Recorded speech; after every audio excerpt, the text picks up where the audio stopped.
Welcome to Tamer Bowling Video Ball Reviews.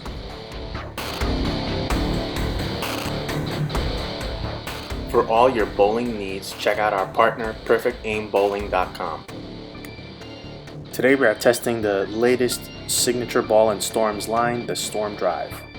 We are testing on a medium to heavy house shot and the 35-foot boardwalk sport shot.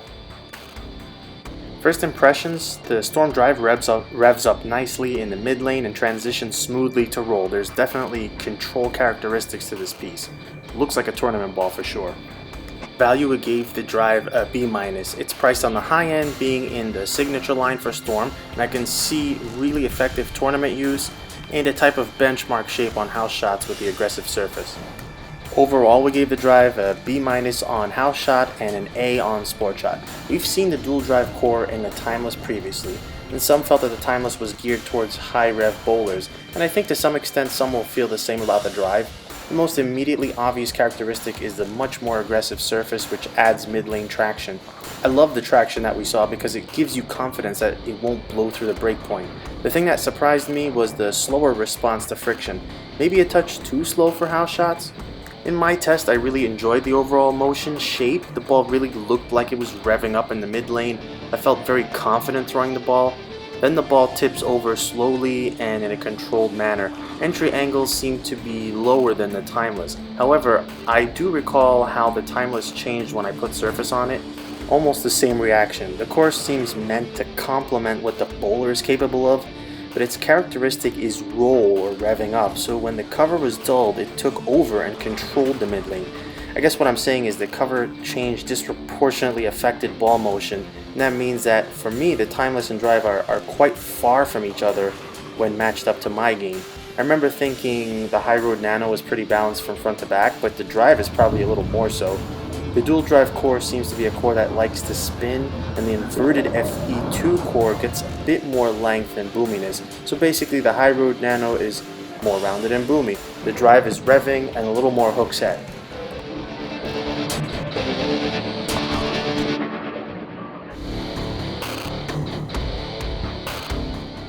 Dave was next and he saw similar characteristics. The drive had nice mid-lane control, but wasn't going to be huge down lane. The shape from 30 to 40 feet is very nice. The first thought was that on this medium higher volume house shot, the drive would have matched up better. It controlled the pocket, but if maybe a few too many corners remained standing. And it made me think this cover would be awesome matched up to a stronger core. Since house shots sometimes don't offer back-end friction but more side-to-side friction, the ball isn't driving as strong at the end of the pattern for Dave with his rev rate.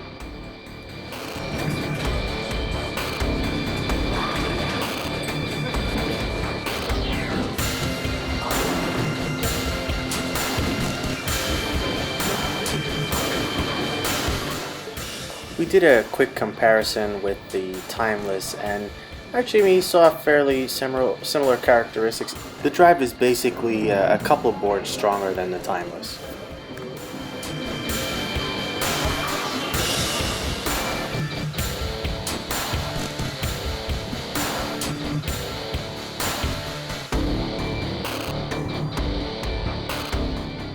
Shawn's up next, and this fresh cover is a lot for him, even with this volume. And with the built-in friction, this much friction needs room up front, but then has to find a way to retain enough energy for downlane motion. So from more direct, there was simply no way to keep this online as it checked at 30 feet. The sweet spot was between third and fourth arrow, with plenty of room for Shawn. Even though he was using an increased tilt release, the ball was standing up like he was using almost no tilt by the time he went through the pins. This was an interesting characteristic. He found a very clear limit at the fifth arrow where the ball simply doesn't have enough back end to recover on this pattern. Generally, he enjoyed the control but strong motion, but he doesn't need this much surface on a house shot.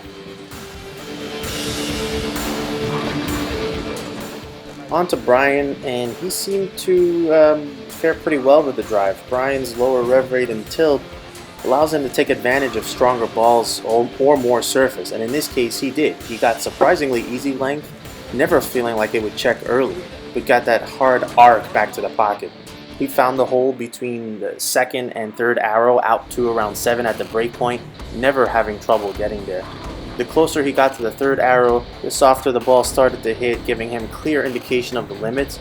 Again, control and predictability are the name of the game. You know how some balls can give you a very different ball reaction with small moves because they are sensitive to the shape of the pattern. Well, the drive blended nicely, giving everyone a clear vision to the pocket. Compared to the Timeless, that ball was longer with less back end. He would not comfortably be able to start with the Timeless on this house shot. The High Road Nano was a touch stronger with more boom down lane, and when looking at his Marvel Pearl, it's still the perfect ball for him, giving the right blend of control and continuous motion. And finally, Guy and the potential target audience for this ball. Storm's not necessarily trying to sell this to just high rev bowlers, but from testing I can see that at least on a house shot, that's probably who will benefit most. That grip it and rip it style for Guy has been extremely successful, and this ball fits that. So even when it comes off the mid lane slowly, the speed and rev rate increase the carry, so he can take advantage of miss room generated by the ball while adding his high carry percentage. You will see that he slapped the 10 out in various ways where many of us would have just left it standing, and that's what you get with this ball. Compared to the High Road Nano, he saw some added length and more entry angle. It is lane shine now, and in the end I expect Guy to be posting a few honor scores pretty shortly with the drive.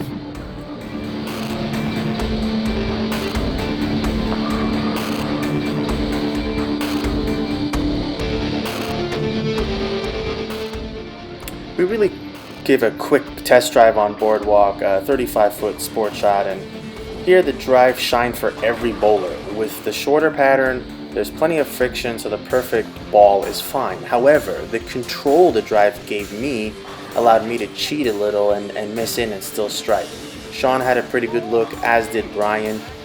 Guy went 21-5, which is a huge swing on his pattern, but man, the drive came back with a vengeance. Final thoughts on the Storm drive. All in all, we like the predictable mid-lane revving reaction of the drive. It's clearly a tournament-capable ball with every bowler being able to take advantage of that reaction. When you combine the controllability of the drive with the higher friction at the end of most short to medium sport patterns, you get your benchmark. That control also gets you to the pocket quite easily on house shots, but you are contending with a pattern that doesn't want to give you entry angle while the ball's not seeking that out either. If Bello makes lots of shows, which he usually does, you'll see this ball a lot, which in turn means the drive will sell very well for Storm.